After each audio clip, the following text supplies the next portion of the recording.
वो थमे थे और गाड़ी चल रही थी। तब उन्होंने बैल को देखा। बैल बैठा हुआ था और फिर भी गाड़ी चल रही थी। फिर उन्होंने ड्राइवर को देखा। बस चोगा ही था, कोई आदमी नहीं था। उसने अपनी मां की ओर देखा। मां ने कहा, अरे बुद्धू, हम पहुंच गए हैं। कहीं जाने की जरूरत नहीं है, यही जगह है, मुझे जाने दो। भक्ति मतलब आपको खुद को विलीन करने का एक तरीका मिल गया है। चाहे आपने एक देवता चुना हो, या एक आदमी या औरत या बच्चा, या अपने जीवन में कोई एक खास लक्ष्य।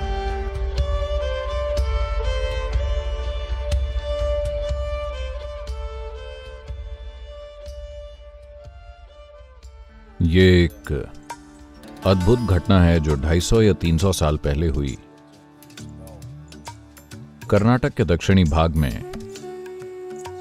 एक भक्त थे और उनकी मां बूढ़ी थी। वो काशी जाकर विश्वनाथ की गोद में मरना चाहती थीं, या कहें कि शिव की गोद में मरना चाहती थीं। उन्होंने अपने जीवन में कभी कुछ नहीं मांगा था। ये एक चीज उन्होंने अपने बेटे से मांगी, मुझे काशी ले चलो, मैं बूढ़ी हो रही हूं, मैं वहां जाकर मरना चाहती हूं। तो वो आदमी अपनी बूढ़ी मां को लेकर चलने लगा। तो दक्षिण कर्नाटक से काशी तक जंगलों से होकर जाना एक बहुत लंबी दूरी थी और वो पैदल चल रहे थे। बुढ़ापे की वजह से मां बीमार हो गई, तो उसने उन्हें कंधों पर उठा लिया। उसकी शक्ति खत्म हो रही थी और सिर्फ एक ही तरीका था जिससे वो चलते रहे, वो बस शिव शिव बोलते गए। उन्होंने कहा, क्या मुझे इस काम में असफल मत होने देना। बस एक ही चीज मेरी मां ने मांगी है, मुझे ये पूरी करने दें। मैं उन्हें काशी ले जाना चाहता हूं, हम बस आपके लिए ही वहां आ रहे हैं, मुझे शक्ति दीजिए। तब चलते चलते उन्होंने एक घंटी सुनी, तो उन्हें एक बैलगाड़ी और एक घंटी की आवाज आती सुनाई दी। तब उन्होंने धुंध से आती एक बैल से चलती बैलगाड़ी देखी, जो अजीब है। कर्नाटक में आप अकेला बैल देख सकते हैं, पर आसपास के इस्तेमाल के लिए लंबी दूरी के लिए हमेशा 2 बैल होते हैं। पर जंगल में अकेला बैल अजीब है। पर जब आप थके होते हैं तो इन छोटी चीजों की परवाह नहीं करते। गाड़ी आने पर उन्होंने चालक से विनती की। वो उनका चेहरा नहीं देख सके, धुंध थी और वो खुद को ढके हुए थे। मेरी मां बीमार हैं, क्या हम आपकी गाड़ी में सवारी कर सकते हैं? वैसे भी ये खाली ही है। उस आदमी ने इशारा किया तो वो दोनों चढ़ गए। गाड़ी जंगल के रास्ते से जा रही थी। कुछ समय बाद उन्होंने देखा कि ये कुछ ज्यादा ही सुगम सवारी है। ये उबड़ खाबड़ सवारी नहीं थी जैसा उसे होना चाहिए था। तब उन्होंने देखा पहिए घूम नहीं रहे थे, वो थमे थे और गाड़ी चल रही थी। तब उन्होंने बैल को देखा।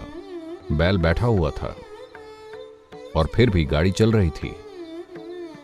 फिर उन्होंने ड्राइवर को देखा। बस चोगा ही था, कोई आदमी नहीं था। उसने अपनी मां की ओर देखा। मां ने कहा, अरे बुद्धू, हम पहुंच गए हैं। कहीं जाने की जरूरत नहीं है, यही जगह है, मुझे जाने दो। और मां ने अपना शरीर वहीं छोड़ दिया।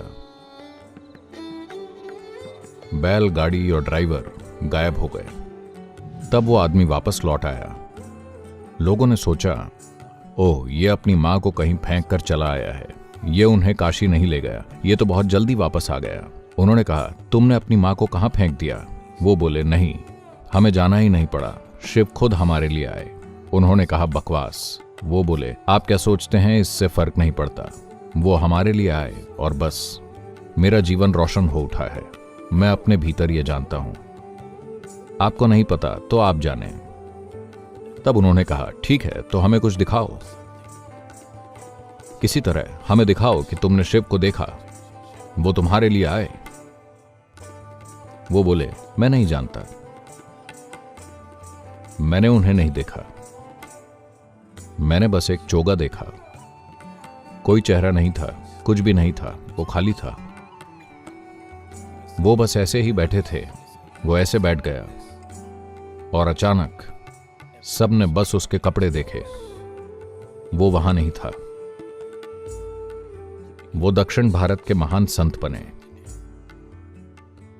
वो यहां वहां घूमते रहे, वो जहां भी गए लोगों ने उन्हें एक खाली चेहरे के रूप में पहचाना।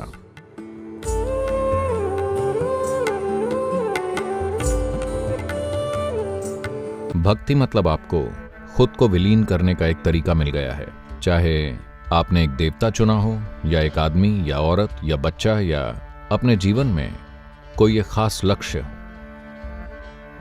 पर एक चीज साफ है कि कभी भी किसी ने अपने जीवन में कुछ भी बड़ा हासिल नहीं किया किसी चीज के लिए समर्पित हुए बिना, चाहे वो आर्ट हो, स्पोर्ट हो, म्यूजिक हो, पॉलिटिक्स हो, अध्यात्म हो, जो कुछ भी हो।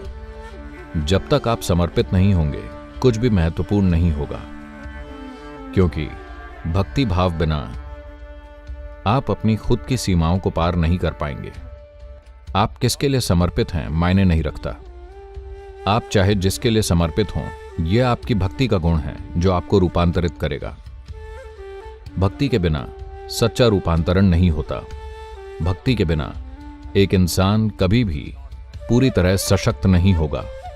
हर इंसान को भक्ति अनुभव करनी ही चाहिए और आपको यह समझना चाहिए कि यह कोई धार्मिक प्रक्रिया नहीं है। भक्ति एक ऐसा लव अफेयर है जहां आपके पास चुनाव नहीं है। yes. एक लव अफेयर मतलब आपके पास ज्यादा चुनाव नहीं है, पर एक समय बाद आप उससे मुक्त हो सकते हैं।